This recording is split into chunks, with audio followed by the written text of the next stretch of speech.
हाँ बच्चों, मैं आप लोगों को आज शॉर्ट क्वेश्चन पढ़ा रहा हूँ। जैसे कि आप देखेंगे कि पहला क्वेश्चन है आपको, कौन सा हेड बोल्ट को घूमने नहीं देता है। कहने का मतलब कौन सा बोल्ट का हेड घूमने नहीं देता है। घूमने नहीं देता है, कहीं वो फिक्स किया जाता है तो वो घूमने नहीं देता है। बेल्ट को किसी भी चीज़ में अगर हम लगा जाते हैं छिद्र में तो घूमने नहीं देता है। जैसे पहला हुआ आपका ऑप्शन हेक्सा बोल्ट, दूसरा हुआ स्क्वायर बोल्ट, तीसरा हुआ राउंड बोल्ट। इनमें से कोई नहीं, तो इसमें होगा सही आपका स्क्वायर बोल्ट, क्योंकि स्क्वायर बोल्ट किसी भी छिद्र में जब पार्ट में लगाया जाता है तो वो घूमने नहीं देता है। ठीक है, ये आपका पहला क्वेश्चन का आंसर हुआ। दूसरा क्वेश्चन हुआ, मशीन के कंपन लॉकिंग प्लेट को नट ढीला क्यों नहीं कर पाते हैं।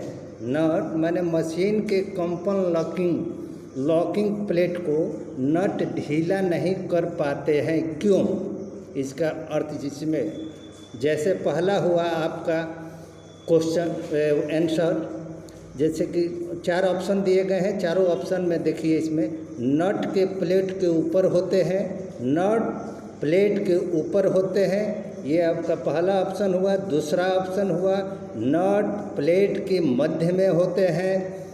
तीसरा ऑप्शन हुआ आपका नट प्लेट के नीचे होते हैं। चौथा ऑप्शन हुआ नट प्लेट के ग्रूव में होते हैं।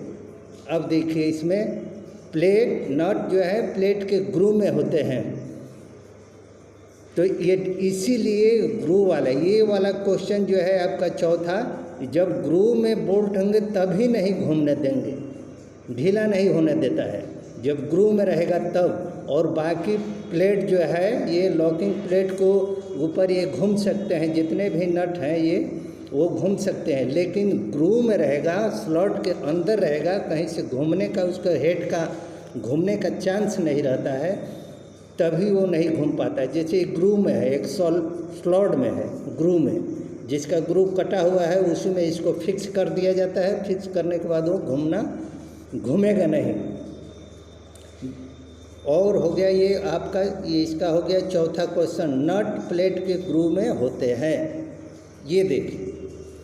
और आपका हुआ तीसरा क्वेश्चन, सबसे अधिक प्रयोग में लाए जाने वाले कौन से बोल्ट होते हैं। ये देखिए, सबसे अधिक प्रयोग में लाए जाने वाले कौन से बोल्ट होते हैं, माने ज़्यादातर अधिक प्रयोग में लाया जाता है, जिसका वर्क बहुत ज़्यादा, माने किसी भी बोल्ट, कौन सा ऐसा बोल्ट है जिसको हम लोग वर्कशॉप में या किसी भी वर्क में हम उसका ज़्यादा इस्तेमाल करते हैं।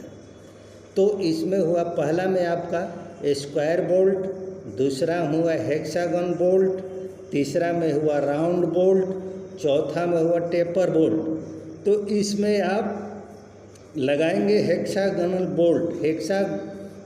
बोल्ट ही हम ज़्यादातर हर एक कामों में प्रयोग करते हैं। ठीक है, तो इसमें हो गया आपका क्वेश्चन नंबर, ये आंसर हो गया इसका हेक्सागोनल बोल्ट। अब हो गया आपका चौथा नंबर, चाबियाँ अधिकतर किस धातु से बनाई जाती हैं। चाबियाँ अधिकतर किस धातु से बनाई जाती है। तो पहला हुआ question stainless steel, mild steel, tool steel, high steel. तो ज़्यादातर ये आप देखते होंगे कि माइल्ड स्टील का ही प्रयोग हम करते हैं चाबियों को बनाने में। चाबी बनाने माने चाबी का मतलब कि ताले वाले चाबी तो वो तो हो ही गया, और जो साफ्ट वगैरह के अंदर जो चाबियाँ बनाई जाती है, या जैसे कि मान लीजिए आपको और भी चाबियाँ बनाई जाती है, तो उसको हम ज़्यादातर माइल्ड स्टील धातु का ही बना होता है। ठीक है, पांचवा हुआ की में एक आयताकार हेड बनाकर उसे हब की स्लाइड में स्क्रू द्वारा कस दिया जाता है। यह उपाय किस की के लिए किया जाता है।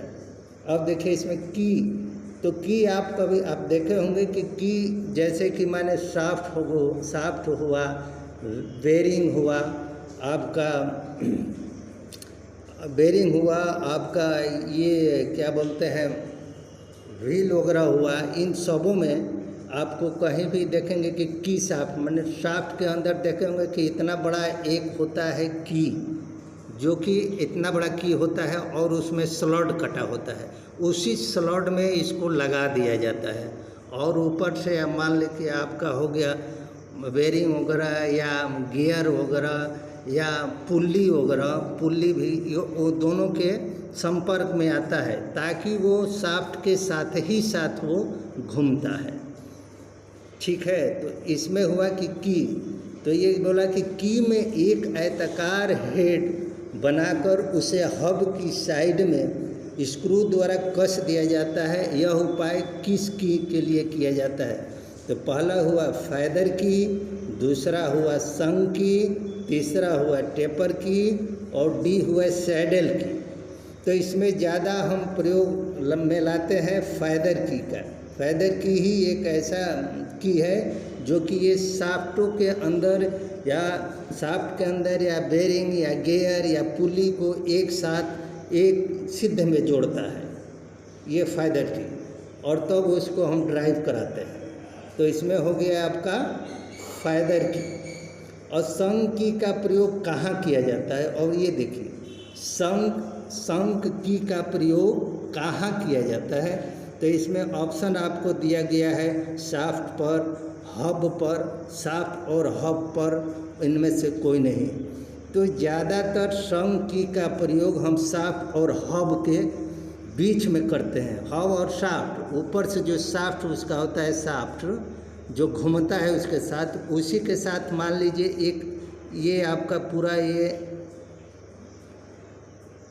ये शाफ्ट हो गया और इसके साथ ही एक हब ऊपर से लगा हुआ है, ये हब। तो दोनों के बीच में एक ऐसा इतना ही स्लॉट कटा होगा ये, और इसी में की जो है उसको हम फिट कर देते हैं ताकि ये की के सॉफ्ट और हब ये दोनों एक साथ रनिंग करते हैं। ठीक है, इसीलिए इसमें हो गया आपका क्वेश्चन, आंसर हो गया सॉफ्ट और हब पर। अब हो गया फाइबर वाशर का प्रयोग कहाँ किया जाता है। फाइबर वाशर का प्रयोग कहाँ किया जाता है। तो इसमें देखिए पहला क्वेश्चन हुआ लोहे के काम में, मशीन के पार्ट में, बिजली के उपकरणों में, मोटर के काम में।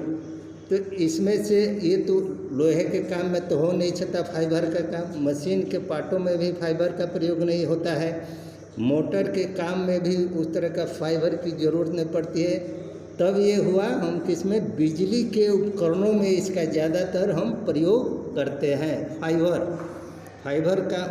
वाशर का प्रयोग हम ज़्यादातर बिजली के उपकरणों में करते हैं।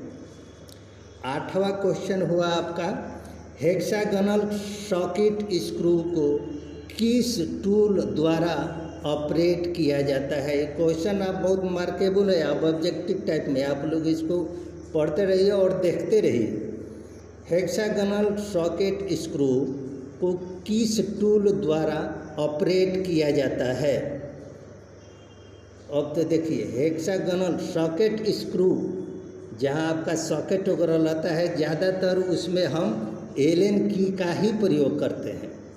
ठीक है, हम ज़्यादातर सॉकेट वगैरह में जहाँ पर कि हम मान लीजिए 2 प्लेटें हैं, 2 प्लेटों को उसके अंदर मान लीजिए होल कर देते हैं और उसमें ज़्यादातर हम आपका एलन की का ही प्रयोग करते हैं। तो ये पहला हुआ एलन की, दूसरा हुआ ड्रिल की, तीसरा हुआ लेथ की, इनमें से कोई नहीं। तो हम ज़्यादातर प्रयोग एलन की का ही है सॉकेट स्क्रू के अंदर हम करते हैं, ऑपरेट करने के लिए, कसने के लिए उसको। और चौथा हो गया ये आपका 9वां क्वेश्चन हो गया फीडर की किस प्रकार के कार्य में प्रयोग में लाया जाता है। फीडर की किस प्रकार के कार्य में प्रयोग लाया हुआ आपका आंसर पहला में टेपर होती है, या यह शाफ्ट की दूरी के सीध में फिट होती है, इसमें हेड नहीं होता है। ये तीसरा क्वेश्चन हो गया आपका, ऑप्शन हो गया। चौथा हो गया यह शाफ्ट की दूरी के सीध में फिट होती है और यह शाफ्ट के साथ घूमती है तथा आगे पीछे स्लाइड करती है। सेम चीज़ पहले जो पहला क्वेश्चन आपको फीडर की के विषय में बताए थे, वही वाला इसका दूसरा क्वेश्चन है, उलट करके इसको दिया गया है। तो इसमें आप पहले भी पढ़ चुके हैं कि इसमें कौन सा होगा, तो इसमें आपका चौथा क्वेश्चन होगा, क्योंकि फीडर की है जो शाफ्ट के साथ घूमती है, शाफ्ट के साथ घूमती है तथा आगे पीछे स्लाइड करती है। ये जो हल्का इसको छिद्र रहता है, दोनों के साथ ये जो है ये आगे पीछे दोनों में लगता है। हब और या हब हो या पुली हो, ये दोनों के साथ इंक्लूड रहती है। आधा जो होती है वो पुली में होती है और इसके बाद आधा जो उसका की होता है वो शाफ्ट में होता है। ये दोनों एक साथ जब मिलता है और दोनों के एक सिद्ध में चलाने के लिए इसका हम प्रयोग करते हैं।